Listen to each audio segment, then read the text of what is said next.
नमस्कार दोस्तों, मैं हूं राजकुमार और हम यहां पर बात कर रहे थे कक्षा 9 आरबीएससी कंप्यूटर विषय के ऊपर। और हमने यहां पर पिछले वीडियो के अंदर कंप्यूटर के बारे में बहुत कुछ जाना और सीखा। आज हम बात करेंगे कंप्यूटर के सॉफ्टवेयर और हार्डवेयर के बारे में। सॉफ्टवेयर के अंदर हम यूटिलिटी और एप्लीकेशन सिस्टम सॉफ्टवेयर के बारे में जानेंगे, साथ ही हम ऑपरेटिंग सिस्टम को संक्षिप्त रूप में जानेंगे। तो धन्यवाद दोस्तों, अगर आपको अच्छा लग रहा है हमारे वीडियो तो इन्हें लाइक करें, शेयर करें। धन्यवाद, ताकि हमें मोटिवेशन मिलता रहे। तो शुरू करते हैं आज का वीडियो। दोस्तों, मैं हूँ राजकुमार। हम बात कर रहे थे कक्षा 9 कंप्यूटर सब्जेक्ट के ऊपर। हमारी क्लास कंटिन्यू रखते हुए आज हम बात करेंगे हार्डवेयर एवं सॉफ्टवेयर के बारे में। कंप्यूटर सिस्टम के दो भाग होते हैं मुख्य रूप से। उनमें पहला होता है एक हार्डवेयर और दूसरा होता है सॉफ्टवेयर। हार्डवेयर वह चीज़ होती है कंप्यूटर के वे सारे भौतिकली भाग या उपकरण जिन्हें हम छू सकते हैं, देख सकते हैं, महसूस कर सकते हैं, वे सारे के सारे भाग हार्डवेयर कहलाते हैं। हार्डवेयर सॉफ्टवेयर मिलाकर संपूर्ण तंत्र का निर्माण करते हैं। और सॉफ्टवेयर कंप्यूटर से कार्य करवाने के लिए हमें कंप्यूटर को बताना होगा कि उसे करना क्या है। इस कार्य के लिए हमें कंप्यूटर को निर्देश देने पड़ते हैं। इन निर्देशों को ही सॉफ्टवेयर कहा जाता है। इन निर्देशों के समूह को प्रोग्राम भी कहते हैं। सॉफ्टवेयर ही हार्डवेयर की क्रियाशील बनाता है। कोई भी हार्डवेयर तभी कार्य करता है जब उसे उससे संबंधित सॉफ्टवेयर से निर्देश मिलते हैं। सॉफ्टवेयर इलेक्ट्रॉनिक रूप में होते हैं, उन्हें देखा या छुआ नहीं जा सकता। नॉर्मल सी बात है कि सॉफ्टवेयर उसे कहते हैं जब एक बुक है और उस बुक के अंदर अगर कुछ लिखा हुआ नहीं है, खाली पन्ने हैं, तो वो हमारे लिए एक हार्डवेयर है। लेकिन वह उपयोगी जब ही साबित होगा जब उसके अंदर हम कुछ लिख देंगे, तो वो बुक अपने हमारे लिए वो एक किताब बन जाएगी और वो हमारे लिए उपयोगी हो जाएगी। सॉफ्टवेयर के प्रकार। सॉफ्टवेयर का उपयोग कंप्यूटर तथा उपयोगकर्ता के मध्य की क्रियाओं को संचालित करने के लिए किया जाता है तथा इनका उपयोग किसी कार्य को कंप्यूटराइज करने के लिए भी किया जाता है। इनको दो भागों में विभाजित किए जाते हैं, सिस्टम सॉफ्टवेयर, एप्लीकेशन सॉफ्टवेयर। वैसे सॉफ्टवेयर के प्रकार 3 हैं, सिस्टम सॉफ्टवेयर, एप्लीकेशन सॉफ्टवेयर, एक तीसरा और है यूटिलिटी सॉफ्टवेयर। लेकिन हम यहाँ पर अभी फ़िलहाल सिस्टम सॉफ्टवेयर और एप्लीकेशन सॉफ्टवेयर के बारे में समझ रहे हैं। सिस्टम सॉफ्टवेयर कंप्यूटर को संचालित करने वाले सॉफ्टवेयर जो कंप्यूटर पर किसी प्रोग्राम के क्रियान्वयन के लिए आवश्यक होते हैं, सिस्टम सॉफ्टवेयर कहलाते हैं। ये कंप्यूटर को अधिक प्रभावशाली, उपयोगी बनाते हैं। सिस्टम सॉफ्टवेयर प्रोग्रामों का वह समूह होता है जो कंप्यूटर के भौतिक भागों तथा सॉफ्टवेयर को नियंत्रित करता है। सिस्टम सॉफ्टवेयर के अभाव में कंप्यूटर पर एप्लीकेशन सॉफ्टवेयर का उपयोग नहीं किया जा सकता। सिस्टम सॉफ्टवेयर कंप्यूटर विशेषज्ञों द्वारा तैयार किए जो है ये कंप्यूटर तंत्र का आवश्यक भाग होते हैं। ये कंप्यूटर उपयोगकर्ता तथा कंप्यूटर हार्डवेयर के मध्य क्रियाओं को नियंत्रित करते हैं तथा ये एप्लीकेशन सॉफ्टवेयर को भी क्रियान्वित कराते हैं। इसलिए इसे एप्लीकेशन सॉफ्टवेयर का आधार भी कहा जाता है। मुख्य रूप से अगर किसी पर्टिकुलर डिवाइस जो कि वर्क कर रही है उसके अंदर अगर ओएस नहीं होता है या ऑपरेटिंग सिस्टम या सिस्टम सॉफ्टवेयर नहीं होते हैं तो वह काम नहीं करती है। ये कंप्यूटर में ही नहीं बल्कि आप किसी भी अन्य उपकरणों में भी उपयोग में ले सकते हैं। जैसे माइक्रोवेव ओवन आ जाता है, हमारे जो कपड़े धोने की मशीन होती है उसके अंदर भी एक रोम मेमोरी के अंदर ओएस डला होता है। मोबाइल के अंदर एंड्रॉयड, इस प्रकार के जो ये सिस्टम सॉफ्टवेयर कहलाते हैं। ये सॉफ्टवेयर अगर नहीं होते हैं तो हम उस डिवाइस का उपयोग नहीं कर पाते हैं, अतः उनके अंदर इनकी महत्वपूर्ण भूमिका होती है। सिस्टम सॉफ्टवेयर के कार्य। मुख्य रूप से सिस्टम सॉफ्टवेयर अन्य सभी सॉफ्टवेयर का निष्पादन करता है। ये उपयोगकर्ता तथा कंप्यूटर हार्डवेयर के मध्य संबंध स्थापित करता है। इसका उपयोग विभिन्न सॉफ्टवेयर के निर्माण के लिए किया जाता है। कंप्यूटर स्रोतों जैसे memory, processor, input output device को नियंत्रित भी करता है। नॉर्मल सी बात है, एक सिस्टम सॉफ्टवेयर का निष्पादन किस प्रकार होगा। जैसे आप विंडोज चलाए, विंडोज ऑपरेटिंग सिस्टम डालेंगे तो उसके अंदर आप माइक्रोसॉफ्ट के सारे एप्लीकेशंस इस्तेमाल करते हैं, या आपके जो भी सॉफ्टवेयर होते हैं वो ओएस के मध्य चलते हैं, न कि ओएस उन सॉफ्टवेयर के मध्य चलता है। अब ऑपरेटिंग, एक कंप्यूटर के अंदर अगर ऑपरेटिंग सिस्टम नहीं है तो आप दूसरा कोई भी काम नहीं कर पाएंगे। ऑपरेटिंग सिस्टम होगा तो ही आप दूसरे वर्ड, एक्सेल, पावर पॉइंट वगैरह और अन्य एप्लीकेशंस का उपयोग कर सकते हैं। आप एक विचार करिए, एक नॉर्मल सी बात है कि अगर मैं कंट्रोल पी दबाता हूँ या किसी एप्लीकेशन में जाकर मैंने कोई पेपर को प्रिंट करना है तो कंट्रोल पी दबाऊंगा। अब ये निर्णय कौन लेता है कि वो कागज़ किस प्रकार से सॉफ्टवेयर के पास, हमने ओएस के प्रोसेसर के पास जाएगा, किस समय जाएगा और हमारा कागज़ प्रिंट होकर आएगा। क्योंकि कंप्यूटर के अंदर बहुत सारे प्रोग्राम एक वक्त में कार्य कर रहे होते हैं, तो प्रोसेसर को ये पता किस प्रकार लगेगा कि ये जो चीज़ आई है या ये जो प्रोसेस आई है वो ज़्यादा प्रायोरिटी की है, मैं इसे जल्दी से प्रिंट कर दूं। तो इस प्रकार के जो निर्णय होते हैं उन्हें कौन लेता है? कंप्यूटर का ऑपरेटिंग सिस्टम या सिस्टम सॉफ्टवेयर के काम होते हैं। अब सिस्टम सॉफ्टवेयर के अंदर जो हार्डवेयर को चलाने के काम करते हैं, जैसे कंप्यूटर के ड्राइवर होते हैं, अन्य प्रकार के सॉफ्टवेयर्स होते हैं, वो सारे के सारे क्या होते हैं? सिस्टम सॉफ्टवेयर के भाग होते हैं। कंप्यूटर स्रोतों जैसे मेमोरी, प्रोसेसर, इनपुट आउटपुट को भी ये नियंत्रित करते हैं। सिस्टम सॉफ्टवेयर के अग्रलिखित निम्नलिखित हो सकते हैं। तो सिस्टम सॉफ्टवेयर में मुख्यतः एक तो होता है ऑपरेटिंग सिस्टम, दूसरे होते हैं यूटिलिटी प्रोग्राम, तीसरे प्रोग्रामिंग भाषाएं और चौथा भाषा संसाधन। एप्लीकेशन सॉफ्टवेयर, एप्लीकेशन सॉफ्टवेयर प्रोग्रामों का वह समूह होता है जो किसी विशेष कार्य के लिए बनाए जाते हैं। कार्य के आधार पर इनका निर्माण किसी भी भाषा में किया जा सकता है। डॉक्टर, इंजीनियर, डिजाइनर, एडवोकेट आदि को अपनी विभिन्न आवश्यकताओं के भिन्न भिन्न प्रकार के प्रोग्रामों की आवश्यकता होती है। ये पेशेवर व्यक्ति एप्लीकेशन सॉफ्टवेयर के प्रयोग से अपने कार्य का निष्पादन बेहतर ढंग से कर सकते हैं। आज बैंकिंग, बीमा, फैक्ट्री, अस्पताल, इंजीनियरिंग आदि में काफ़ी उपयोग होने लगा है।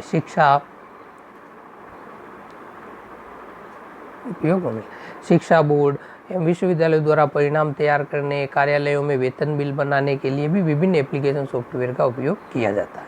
ये प्रोग्राम कंप्यूटर को विशिष्ट कार्य करने की क्षमता प्रदान करते हैं, जैसे word processing, inventory control, payroll, railway आरक्षण इत्यादि कार्य के लिए विशेष डिजाइन किए जाते हैं।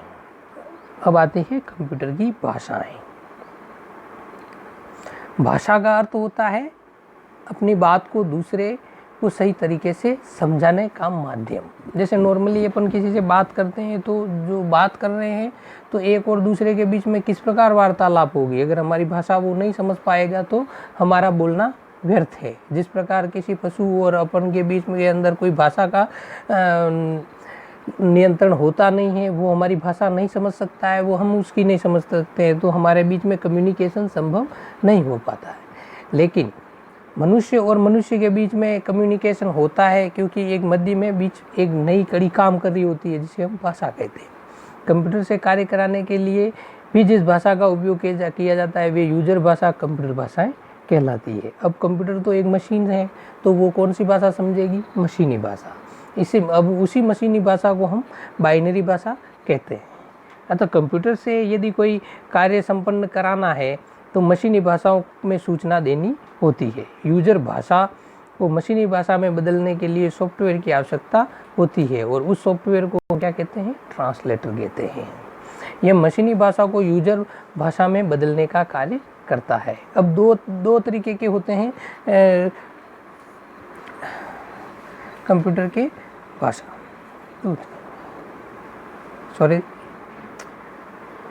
कंप्यूटर की भाषाओं को मुख्यतः 3 भागों में बांटा गया है। पहली होती है मशीनी भाषा या निम्न स्तरीय भाषा, यानी मशीनी लैंग्वेज और लो लेवल लैंग्वेज, इसे LLL भी कहा जाता है। दूसरी होती है संयोजन भाषा या असेंबली भाषा, मिडिल लेवल लैंग्वेज। और तीसरी होती है उच्च स्तरीय भाषा, हाई लेवल लैंग्वेज, HLL। निम्न स्तरीय भाषा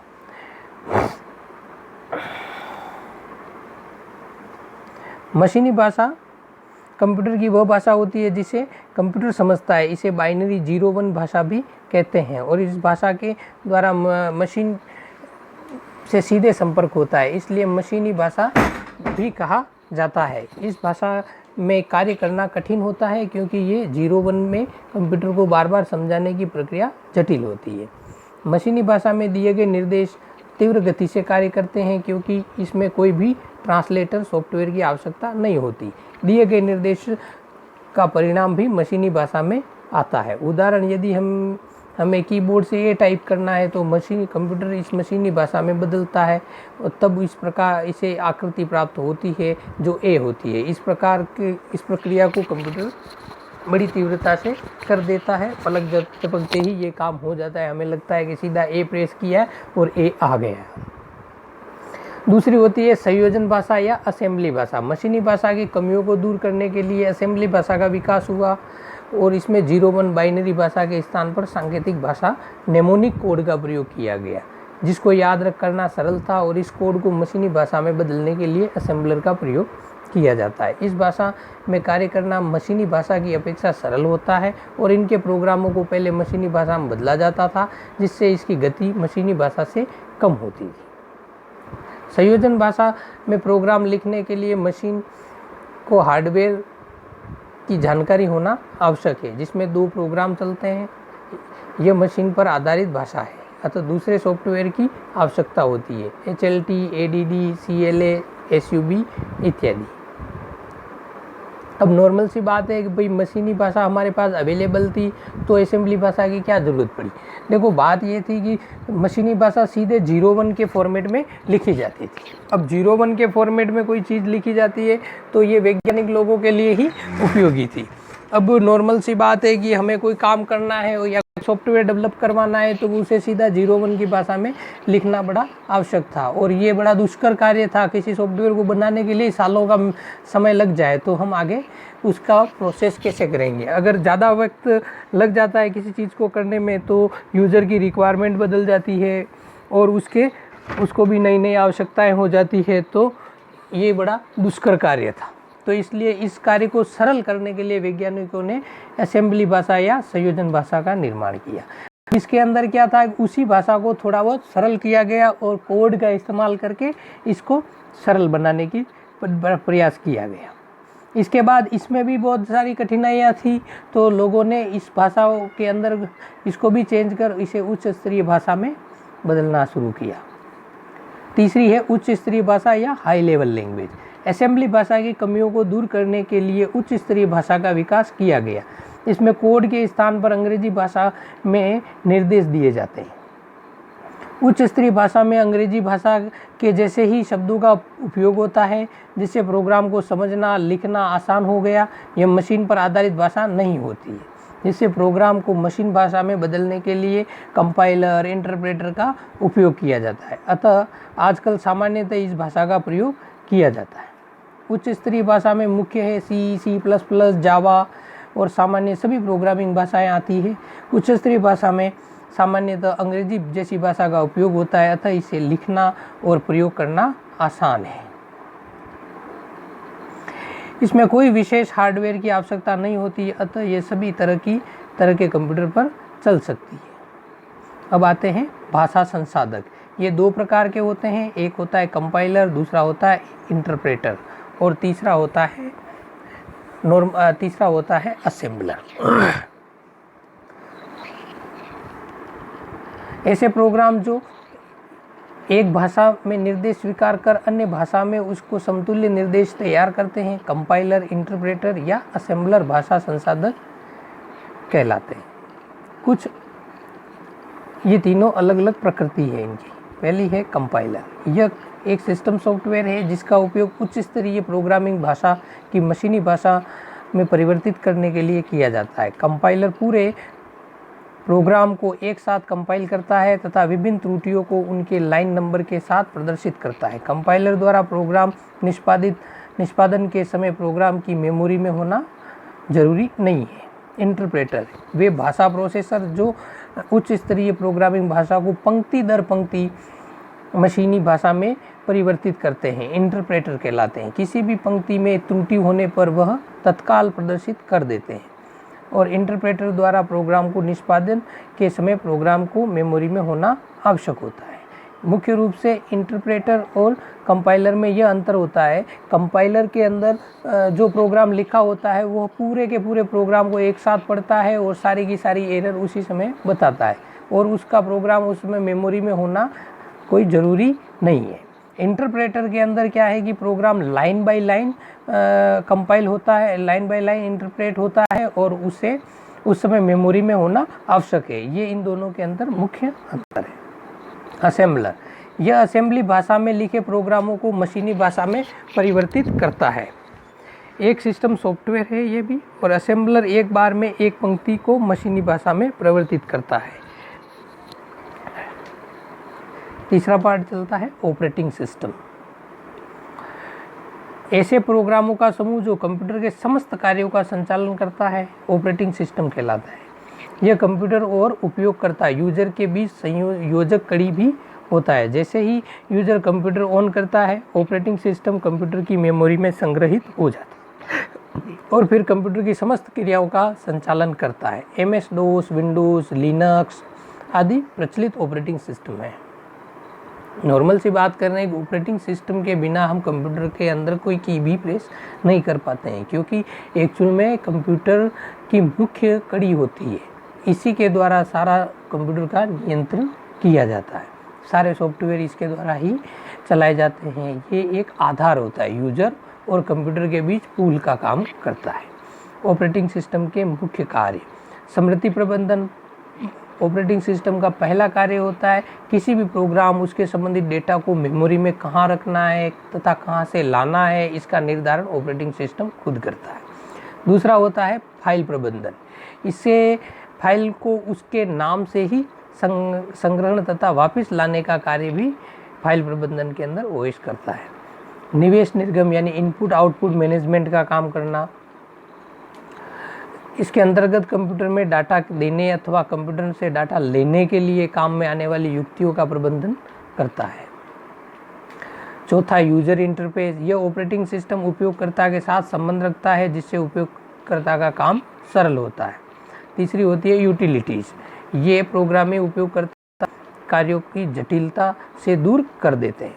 ऑपरेटिंग सिस्टम की आवश्यकता। ऑपरेटिंग सिस्टम हमारे तथा कंप्यूटर के बीच एक मध्य कार्य करता है। इसके अलावा यह हार्डवेयर तथा सॉफ्टवेयर्स के मध्य एक सेतु का कार्य भी करता है। ऑपरेटिंग सिस्टम के बिना कंप्यूटर का अपने आप में कोई अस्तित्व नहीं है। यदि ऑपरेटिंग सिस्टम न हो तो कंप्यूटर अपने हार्डवेयर जैसे कि कुंजी पटल, कीबोर्ड, मॉनिटर, CPU आदि के बीच कभी भी संबंध स्थापित नहीं कर पाएगा। कंप्यूटर सिस्टम किसी कंप्यूटर प्रयोग करने वाले को इस जहमत से बचाता है कि वह कंप्यूटर के समस्त भागों की जानकारी रखे। ऑपरेटिंग सिस्टम के प्रकार: single user interface operating system वे ऑपरेटिंग सिस्टम है जो एक यूजर का प्रबंध रखते हैं, सिंगल यूजर ऑपरेटिंग सिस्टम कहलाते हैं, जैसे DOS। Multi user operating system operating system वे ऑपरेटिंग सिस्टम होते हैं जो कि एक से अधिक उपयोगकर्ताओं को मल्टी यूजर ऑपरेटिंग सिस्टम कहलाते हैं, जैसे लाइनेक्स। तीसरे होते हैं यूटिलिटीज़ प्रोग्राम। ये प्रोग्राम कंप्यूटर के विभिन्न भागों के रखरखाव तथा मरम्मत का कार्य करते हैं, उदाहरण disk recovery program, data backup program आदि। ये प्रोग्राम समय समय पर कंप्यूटर पर चलकर कंप्यूटर की मेमोरी को गतिशील व अधिक आंकड़े ग्रहण करने के लायक बनाते हैं। इन सॉफ्टवेयर के द्वारा आवश्यक आंकड़ों को बैकअप बनाकर रख सकते हैं। ये सॉफ्टवेयर कंप्यूटर पर किसी न किसी प्रकार की सुविधा प्रदान करते रहते हैं। इन्हें यूटिलिटी सॉफ्टवेयर कहा जाता है। इनका मुख्य कार्य यही है कि भाई ये कंप्यूटर के अंदर देख रेख रख रखाव का काम करते हैं।